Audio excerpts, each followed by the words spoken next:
You know, sometimes you hear a story that sounds almost too incredible to be true. The idea that one person, with just one book, could completely reshape the spiritual heart of a nation, well, that sounds like a myth. But this is the real story of a man who did exactly that. So that's the big question, right? How on earth does that happen?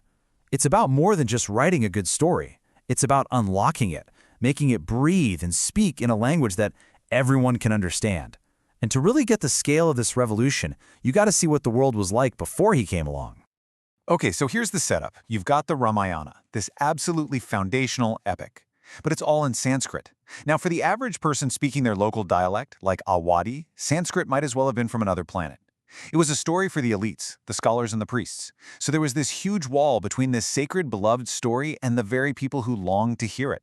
And that is the gap our hero is about to fill. But, and this is crucial, he did not start out as some kind of saint or chosen one. Far from it. His story begins in tragedy, with abandonment, and under a name that would turn out to be incredibly prophetic. The story of his birth is just wild. Around 1543, a baby is born, and instead of crying, the first sound he makes is the word Ram. So they name him Rambala, which means he who speaks Ram. You'd think that's a sign of a blessing, right? Nope, it's seen as a terrible omen. His mother dies shortly after, and his own father abandons him. It's only when a guru takes him in that he's given the name Tulsidas and set on a path of intense study, spending 15 years just soaking up the scriptures. Just pause and think about the unbelievable irony here. The very thing that would define his entire life's purpose, speaking the name of God, was the exact reason he was cast out as a child. This hardship, this rejection, it forged the man he was going to become long before any sainthood was in sight. So, after all that study, Tulsidas gets married. And it's right here, in a moment of really intense, very human action, that his life takes a complete 180. The thing that changed everything wasn't some bolt of lightning from the heavens. It was a few sharp, powerful words from his wife. Tulsidas becomes totally head over heels obsessed with his wife, Ratnawali. I mean, so infatuated that when she goes to visit her family, he literally can't stand to be apart from her. He follows her in the middle of a torrential storm, crossing a flooded, raging river, all driven by this desperate, worldly desire. But when he shows up on her doorstep, drenched and expecting a loving welcome, that is not what he gets. Ratnawali is just horrified. She looks him in the eye and delivers this absolute bombshell of a line. She says, "If you would develop for Lord Rama even half the love that you have for my filthy body, you would certainly cross the ocean of samsara." Basically, she's telling him if he channeled this insane passion he has for her towards God, he'd achieve enlightenment. And bam, those words hit him like a ton of bricks. His entire world just shatters and reforms in an instant. And he gets it, instantly. He doesn't argue, he doesn't beg, he just turns around and renounces everything. His home, his wife, his old life. He walks away and begins a brand new journey as a wandering seeker. So now he's on this quest. He travels all over India, and through his incredible devotion, it's said that he actually meets Hanuman, Rama's greatest devotee. Hanuman basically becomes his guide and tells him, "Go to Chitrakoot. That's where you'll find what you're looking for." And he does. It's there that Tulsidas is finally granted the darshan, a direct divine vision of Lord Rama himself.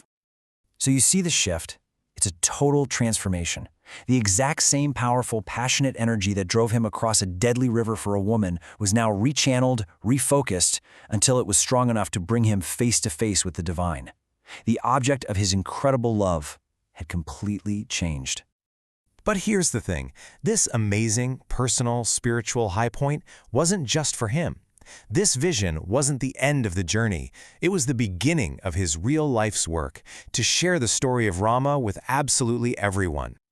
So in the year 1574, fired up by this divine command, Tulsidas sits down in Ayodhya and starts to write. And he's not just copying down an old story, he is giving it a new birth. He calls his work the Ramcharitmanas, the sacred lake of the acts of Rama. And what he does is honestly revolutionary. He doesn't write it in the fancy, inaccessible Sanskrit of the scholars. He writes it in Awadhi, the everyday language that people actually spoke. He was tearing down the walls, taking this story out of the ivory tower and giving it back to the people. He was democratizing divinity itself. The effect was just massive. It spread like wildfire. For the very first time, millions of people could hear, recite, and feel the story of Rama in their own language. The book became so woven into the fabric of life that it's often called the Bible of Northern India. It wasn't just a book anymore. It was a guide for living, a source of art, and a bond for the community. And you can still see its legacy today. His words didn't just stay on the page. They exploded into public performance, sparking the tradition of the Ram Leela, these huge annual plays that act out Rama's life in villages and towns everywhere. His book became the script for an entire culture, something people didn't just read but lived, year after year. And Tulsidas didn't just stop there. Among his other works, he also gave us the Hanuman Chalisa, a beautiful 40-verse prayer to Hanuman that is still chanted by millions upon millions of people every single day. Think about that enduring impact. Tulsidas spent most of his later years in the holy city of Varanasi, where he even founded a famous temple that you can still visit today.